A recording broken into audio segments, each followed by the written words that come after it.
For thousands of years, we have been told the same story. A bloody, ruthless siege that lasted for 10 years. An invincible city whose walls could not be breached, Troy.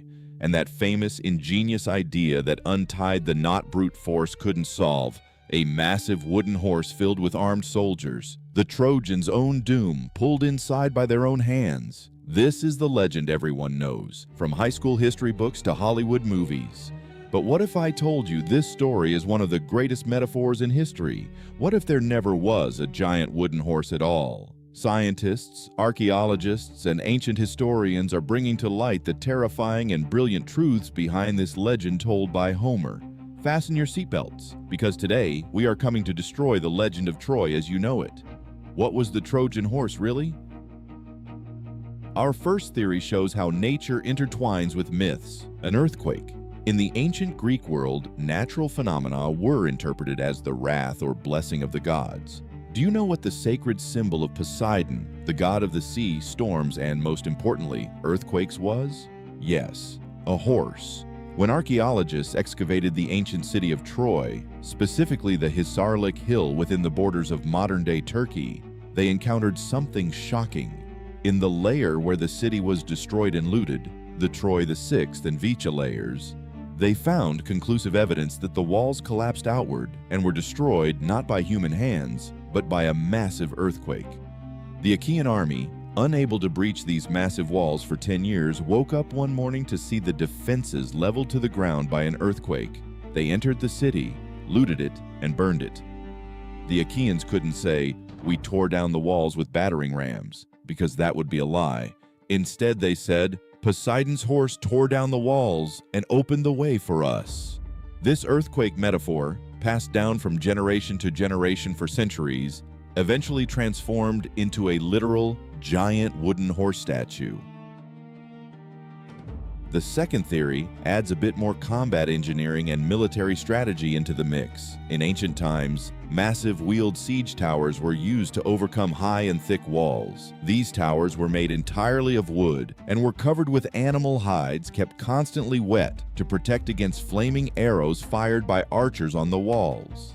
These hides were usually ox or horse hides. In fact, when we look at Assyrian and Hittite military texts of that era, we see that heavy battering rams used to break castle gates were given animal names like unicorn or simply horse.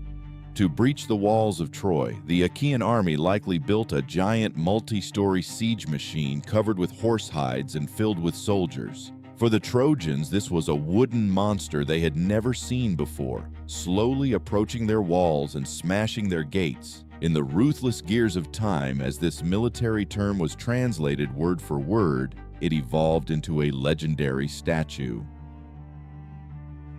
But wait, there is a theory put forward by maritime historians and archaeologists in recent years that puts all the pieces together.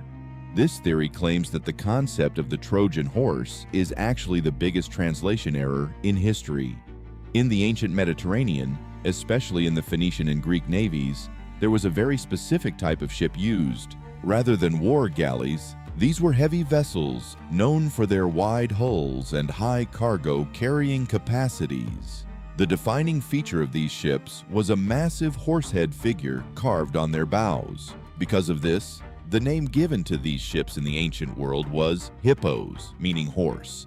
Feigning retreat, the Achaeans left behind a magnificent hippo ship with a horse head on its bow as a gift of peace. Thinking they had won the war, the Trojans pulled this massive prize through the harbor right into the center of the city. However, the ship's hold was not filled with goods or cargo, but with elite Achaean soldiers armed to the teeth. When night fell, the soldiers slipped down the ship's side and opened the gates. When ancient poets said, "The soldiers came out of the horse's belly," they were actually referring to a very realistic maritime term, the cargo hold of a hippo ship. But as later generations forgot these ship types, they imagined this literally as a giant wooden horse. The legend of the Trojan horse. Was it actually an earthquake sent by Poseidon? A massive siege tower battering the walls? Or a trap ship with a horse carved on its bow? Perhaps we will never know for sure, but there is one thing we do know. History is always much more complex, much more brilliant, and much more surprising than mythology. Which of these theories do you think is closest to the truth? Let's discuss in the comments. If you love solving these mysteries behind history and mythology, don't forget to like the video and subscribe to the channel. See you soon.